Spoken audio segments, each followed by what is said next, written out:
Were the Muslim conquests about occupation or the spoils of war? The real purpose of the Muslim conquests. You go to war, you kill people. How can you bring Allah's message to people this way?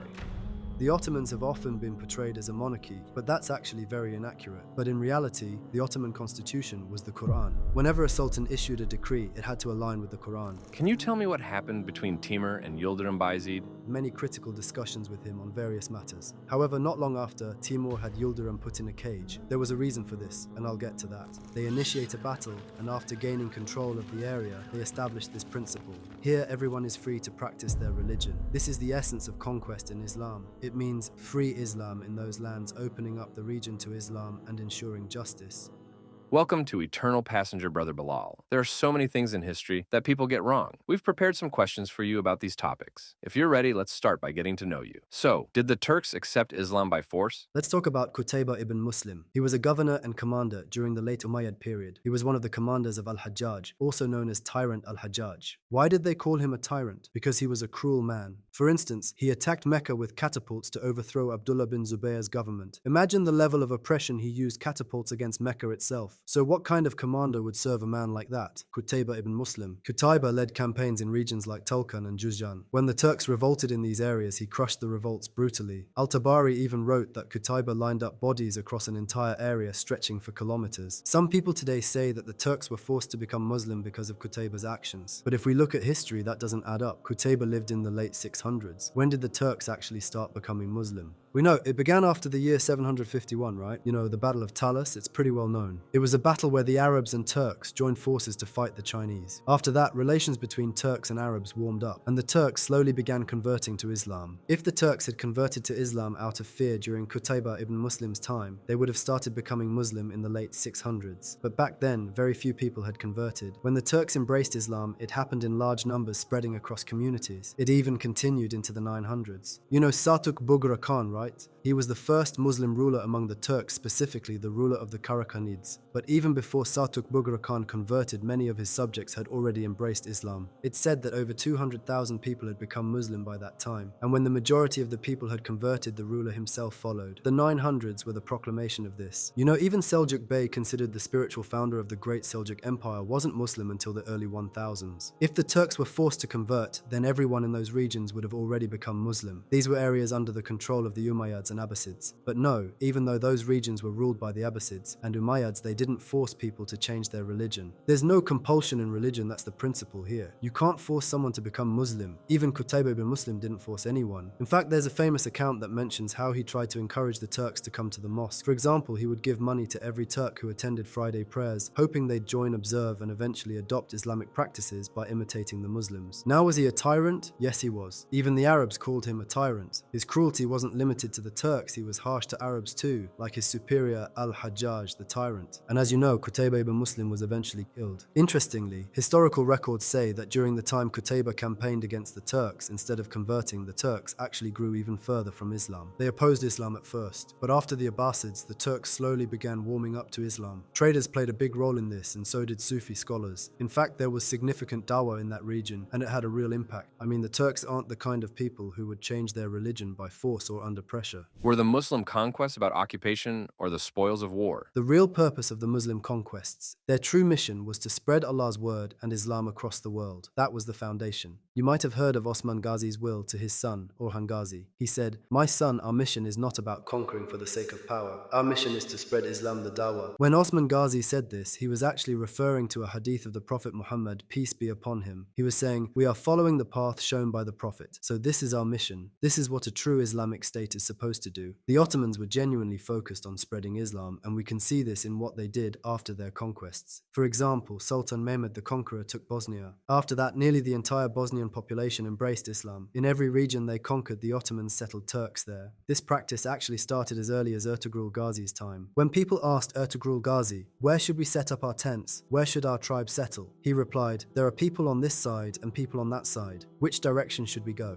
When they told him, "This side has Muslims and that side has non-Muslims," Ertugrul said, "Let's go where the non-Muslims are." When they asked why, he explained, "Because we can live with our Muslim brothers anywhere, but we should go there to be an example to the non-Muslims with our faith." From the very beginning, even in the foundation of the Ottoman Empire, this was their vision. The Ottomans carried on with this purpose. And in fact, the first war that was commanded was purely a defensive. For instance, it is mentioned in Surah Al-Baqarah as follows: "Fight in the cause of Allah only against those who wage war against you, but do not exceed the limits. Allah does not like transgressors." There's a common misconception that needs to be clarified. Some atheists claim Muslims were bandits, or even worse, they were unjustly raiding caravans. But that's not what actually happened. When we only look at these events on the surface without digging deeper, that's how people interpret them. However, the reality is entirely different. But in fact, what happened? You see, when the Muslims migrated from Mecca to Medina, they left behind their homes, belongings, and possessions. The Quraysh seized all their belongings. For example, our Prophet Muhammad, peace be upon him, had two houses in Mecca. One was inherited from his mother Amina, and the other from our mother Khadijah. Both houses were sold by Aqil ibn Abi Talib, Ali's brother. Yes, the Prophet's own houses were sold in Mecca. The possessions of the Muslims were looted, loaded onto caravans, and taken to Damascus to be sold. And as if in mockery and ridicule, they passed this caravan by Medina. Imagine your belongings were stolen, and the thieves flaunted them right in front of your eyes while taking them to the market to sell. That's why this situation is a legitimate reason for a raid. I mean, it's already a defensive war because your belongings were taken away, so it makes sense that you'd fight to get them back. You know, that's how the Battle of Badr started as well. They send an army to protect the caravan, and then a clash happens with that army. That's how the first battle begins. When we look at the second battle, the Battle of Uhud, we see that it was the Quraysh attacking Medina to take revenge for their defeat at Badr. Again, it was a defensive battle. The same goes for the Battle of Handak. Medina was under attack. And in the Battle of the Handak, as you know, the Jews betrayed the Muslims. Because of their betrayal, there was a battle with the Jews after the Battle of the Handak. Medina was a place where people of different faiths lived together, pagans, Jews, and others. It was a diverse community where people from various religions coexisted. When the Prophet, peace be upon him, arrived in Medina, he made a treaty with them. It was basically a non-aggression pact. But they were the first to break this agreement. They sided with the enemy and attacked the Muslims. What does the verse say? "Fight in the cause of Allah only against those who wage war against you." So the Jews also fought against the Prophet, peace be upon him, and there was a battle with them in Medina. After that, the Jews retreated to the Haybar fortress. There they regrouped and started preparing to attack the Muslims. As a result, the Prophet, peace be upon him, laid siege to the Haybar fortress and conquered it. When we look at all the battles the Prophet, peace be upon him, fought, we see that there was never any intention of greed for spoils, plundering, or expanding territory. And this is how it should be for Muslims as well. For example, the Prophet, peace be upon him, declared war on the Romans. It sounds strange, right? When we say this, it might seem like he attacked the Romans without any reason, but that's not the case. There were Ghassanids living in the areas south of the Roman Empire near Yanbu and Jordan. Muslim Da'wah workers had gone there, and people in those regions were slowly beginning to accept Islam. However, the Romans started oppressing these new Muslims. At that time, the Prophet, peace be upon him, was the protector of the Muslims. He sent a messenger to the Romans with this message: "Do not harm the Muslims, and whoever is causing harm, hand them over to us." However, the Romans killed the Muslim messenger. Even back then, under international norms, killing a messenger was considered a reason for war. As a result, a campaign against the Romans was launched at Mu'tah.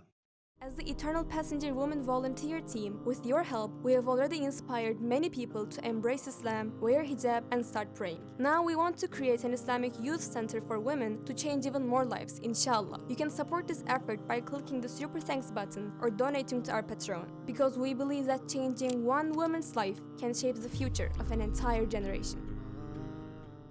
What would you say to someone who thinks like this? You go to war, you kill people. How can you bring Allah's message to people this way? How can you spread religion like this? It doesn't seem to make sense at first. Is there an answer to this? Why did Muslims migrate from Mecca to Medina? Because the people of Mecca had not accepted Islam. They wouldn't even allow Muslims to practice their religion there. As you know, they boycotted them. So the Medina period teaches us this: it's not possible to fully practice Islam without an Islamic state. An Islamic state is essential for that. For example, let's talk about the Battle of Mu'tah. What was happening there? Muslims were trying to live as Muslims in the Roman territories. However, the Roman rulers were oppressing them just like the Quraysh did in Mecca. So what happens next? You attack that region of the Roman Empire. They initiate a battle, and after gaining control of the area, they establish this principle. Here, everyone is free to practice their religion. This is the essence of conquest in Islam. It means free Islam in those lands, opening up the region to Islam and ensuring justice. Whether the people are Christians, Jews, or from any other faith, they are given the freedom to practice their religion. The same applies to Muslims. There's no goal of forcing anyone to convert to Islam. The goal is to bring that region under the Islamic system and to establish justice and freedom there. Take the example of Abu Bakr.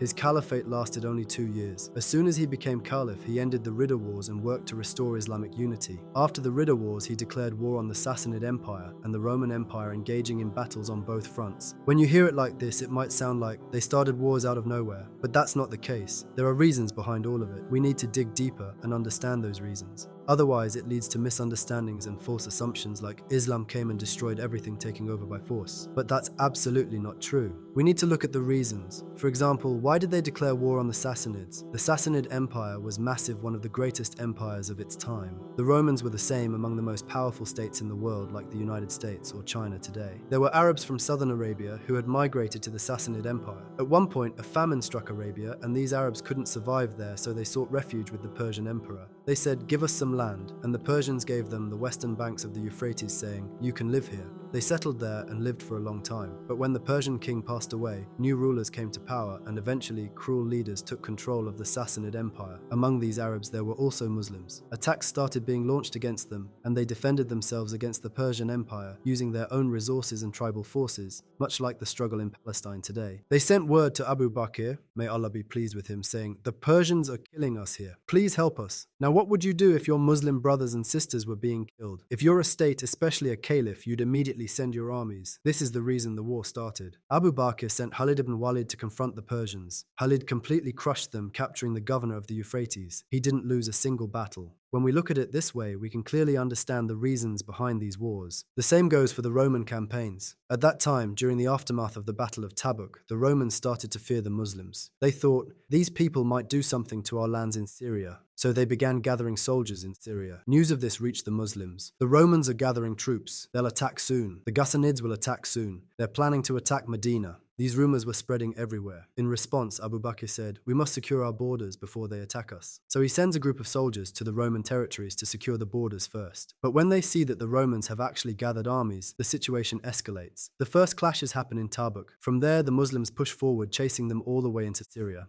When you think about it, this is actually a defensive war. We see something similar when we look at Ottoman history as well. When it's told this way, people think Sultan Suleiman came and took over everything. But in reality, Sultan Suleiman sent envoys to all the states to announce his accession to the throne, declaring that Suleiman was the new sultan of the Ottoman Empire. He also sent an envoy to Hungary. However, the Hungarian king killed the Ottoman envoy. As a result, after the Ottoman envoy was killed, Sultan Suleiman declared war on Hungary. And this is how the Hungarian campaign began. In this regard, the Ottomans followed the Prophet Muhammad, peace be upon him, and his companions. That was the method. Were there mistakes made? Of course. Humans are not free from error, and we're talking about an empire that lasted 600 years. There were bound to be mistakes. But the general principle for an Islamic state is this: the goal is to spread the message of Allah. The purpose of wars is conquest and the establishment of justice. It's about ensuring that people in those regions can live fairly and prosper in peace. Did the sultans consult others, or did they just act based on their own desires and personal interests? Here's the thing. In the early days of the Ottoman Empire, for example, Orhan Gazi went to a well-respected scholar who was both a sheikh of a tariqa and a madrasa teacher with many students. Orhan Gazi said to him, "We need someone who can guide us in distinguishing right from wrong during both peace and war, someone who can explain the rulings of Sharia and help us take the right steps. Could you send one of your students to join us on our journeys so that we can consult him? Is this action right? Is it in line with Sharia? Does it have a valid ruling?" The scholar agreed and sent one of his most outstanding students. This student, a madrasa scholar, would accompany Orhan Gazi on campaigns. Orhan Gazi would ask him, "We're planning to do this. Does it have a valid ruling? Is it in line with Islam?" If the scholar said, "Yes, you can do it," then he would proceed. And this tradition continued. The Ottoman sultans would always consult scholars. The Ottomans have often been portrayed as a monarchy, but that's actually very inaccurate. In a monarchy, the king can do whatever he wants and no one can question him. This was the mindset in Europe, so criticizing the Ottomans in the same way is wrong. If I were to ask, what was the Ottoman Empire's constitution? Many people might point to documents like the Kanuni Esasi or something similar, but in reality, the Ottoman constitution was the Quran. Whenever a sultan issued a decree, it had to align with the Quran. He couldn't issue an order that went against the commands and prohibitions of the Quran. This is why every sultan had to consult a scholar and obtain a fatwa. For example, there's a beautiful story related to Sultan Suleiman. He said, "When I die, you will bury this box with me in my grave." When Sultan Suleiman passed away, the man he entrusted with this begged and pleaded, saying, "We have to bury this box with him. The Sultan made me promise." But the others replied, "That's not possible. Nothing can be buried next to a grave. This isn't allowed in Islam." The man insisted, saying, "The Sultan gave me his final wish. Am I not going to keep my promise?" So they finally said, "All right, let's see what's in this box." Sheikhul Islam Ebu Suud Effendi opened the box, and inside there were papers. He looked at them and saw they were filled with fatwas. Each paper had statements like, "This is permissible," "This is lawful," "This is appropriate," and at the bottom of each one was the signature, Ebu Suud Effendi. He looked closer and saw, "Fatwa, Ebu Suud Effendi, Fatwa, Ebu Suud Effendi, Fatwa, Ebu Suud Effendi." Through this, Sultan Suleiman was leaving a message. He was saying, "I didn't do anything without first seeking a fatwa." When Ebu Suud Effendi saw this, he was deeply moved. He said, "He wanted to send me a message. It wasn't about burying this box. What Sultan Suleiman was saying was, when Allah asks me, 'Why did you do this?' I will say, 'I acted on the fatwa from my scholar.'" He was also saying, "I will answer for each of these fatwas before Allah." This shows how meticulous the Ottoman sultans were. Nothing was done without consulting a fatwa. So he gets on his horse and heads to the military camp. He says to himself, "I'm going to congratulate this sultan." He rides all the way to the camp, walks into Sultan Suleiman's presence and says, "One of your soldiers took an apple from my garden. He left me this note and even paid for it. What a great ruler you must be, and your soldiers what honorable men they are." Then he left. This really sticks in Sultan Suleiman's mind. He orders, "Find the janissary who took that apple and bring him to me." They investigate. "Did anyone take an apple from here?" they ask. Someone steps forward and says, "Yes, I did, but I left the money for it." They bring the janissary to the Sultan. Sultan Suleiman looks at him and says, "You went and took something without permission. That man might not have wanted to sell you the apple. How could you take it without asking him first? A soldier like you has no place in my army. Take off your uniform and go home." Look, this is the peak of sensitivity. We're talking about the time of Sultan Suleiman. After a city was conquered, everything found in the streets belonged to the Ottoman soldiers, or more broadly, the Muslim soldiers. That was considered war booty. But once people retreated to their homes, no soldier was allowed to enter any house without permission. No one could step into a house. If it was ever heard that an Ottoman soldier entered a house and harmed anyone inside, the punishment would be severe, even up to execution. The penalties were very harsh. No Ottoman soldier would dare break the door of a civilian house and go inside. The soldiers knew this very well. But what do you see on the street? Maybe a man drawing a sword at you. His belongings are considered part of the spoils. But someone who shut their door and stayed inside wasn't fighting you. That person is a civilian, so you can't harm them. You can't damage the property of the public. If the Ottomans had harmed civilians in the lands they conquered, they wouldn't have been able to establish themselves anywhere. So, during the classical Ottoman period, there was an extraordinary level of sensitivity about these matters. When we look at examples like this, it's clear that the sultans were advised by scholars, and sultans couldn't go beyond the boundaries set by the Quran. It was forbidden. The Quran was the ultimate law, and they wouldn't act without a fatwa. This continued like this in the Ottoman Empire until the system started to deteriorate. Can you tell me what happened between Timur and Yildirim Bayezid, and how did Yildirim Bayezid pass away? This is a very significant event that marks the start of the Ottoman interregnum. Yildirim Bayezid was an incredible commander. He ruled for 13 years, and during those 13 years, he led 25 campaigns. When you think about it, that's like 2 campaigns every year. If each campaign lasted 6 months, he barely had any time to spend at the palace during his reign. Amazing. And he won every single campaign, until the Battle of Ankara.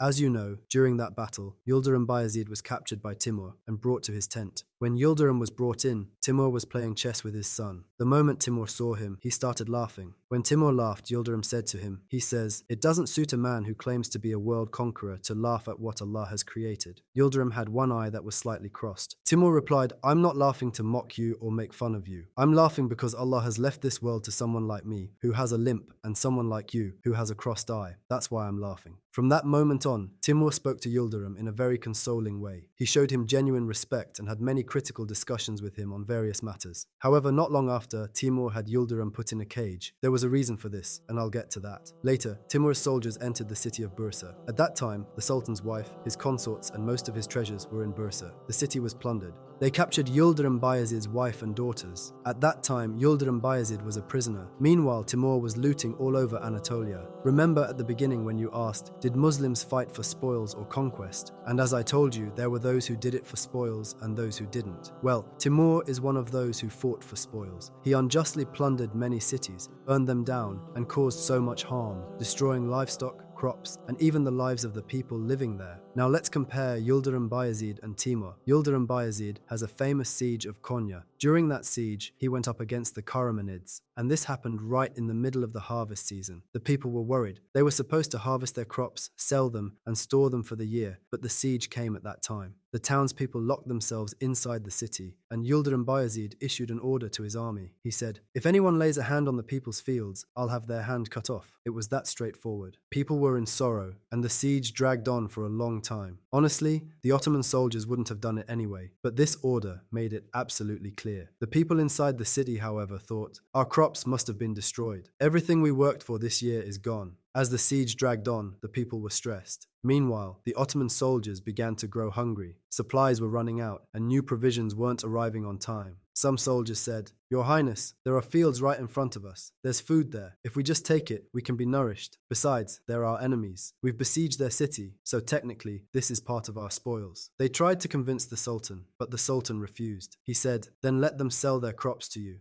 That way their goods won't go to waste, and you can use the money you already have. They'll earn something, and you won't go hungry." When the people of Konya heard this, they were shocked. They said, "We thought you had already eaten everything we had, that it was all gone. But we see now that you haven't touched a single thing." Ottomans admired wherever they went. The people of Konya grew to love Yildirim Bayezid. But on the other hand, we have Timur, who is the complete opposite. He invaded Ottoman lands with an army of 160,000. He plundered Sivas, moved down to Kayseri, and caused destruction there as well. The same kind of devastation happened in every city he entered. This happened during harvest season in Kayseri as well. They looted the city of Kayseri and set it completely on fire. To feed his soldiers, Timur gave them the order, "Take everything you can from the fields of the people of Kayseri." So the soldiers gathered the crops and stored them away. The people of Kayseri hated Timur for what he did. On the other hand, Yildirim Bayezid won people's hearts in Konya, but Timur's actions earned him the hatred of the Anatolian people, and he caused great harm to the Muslims. They were completely different from one another. Both of them were Muslims, but their actions were completely different. After some time, Yildirim's son, Çelebi Mehmet, dug a sap with his soldiers to the fortress, where Yildirim was imprisoned. They were trying to help him escape, but Timur found out about it, and those who dug the sap were executed. Çelebi Mehmet also has to flee because of this failed escape attempt. Timur was furious about this. He said, "Did we treat you like a prisoner for you to try and escape?" This is said to be the reason Timur later had Yildirim put in a cage. While Timur was off conquering Izmir, news came that Yildirim had fallen ill. In fact, Yildirim was known to have health issues even before the battle, but after the stress and suffering he endured. For a ruler who crushed nearly 20 Crusader states at Nibolu, ending up in a cage was unbearable. He had lost his children. Shehzade Mustafa died as a martyr on the battlefield, and he had already lost Shehzade Ertuğrul earlier. Everything became too much to bear, and his condition worsened. When Timur heard about Yildirim's illness, he sent his own doctor to treat him. The doctor tried to treat him, but it was too late. When the news of Yildirim Bayezid's death reached Timur, he said, "What a pity, the world has lost a great hero." Timur gave money and soldiers to Yildirim's son, Shehzade Musa, and said, "Take your father to Bursa and bury him in a manner befitting his honor." Yildirim Bayezid was buried in Bursa with the ceremony he deserved. After that, Timur left Anatolia with an enormous amount of spoils. Thank you so much for answering our questions, brother. To all our viewers, feel free to leave comments like, "Talk about this topic," or "Cover that topic." Assalamu Alaikum.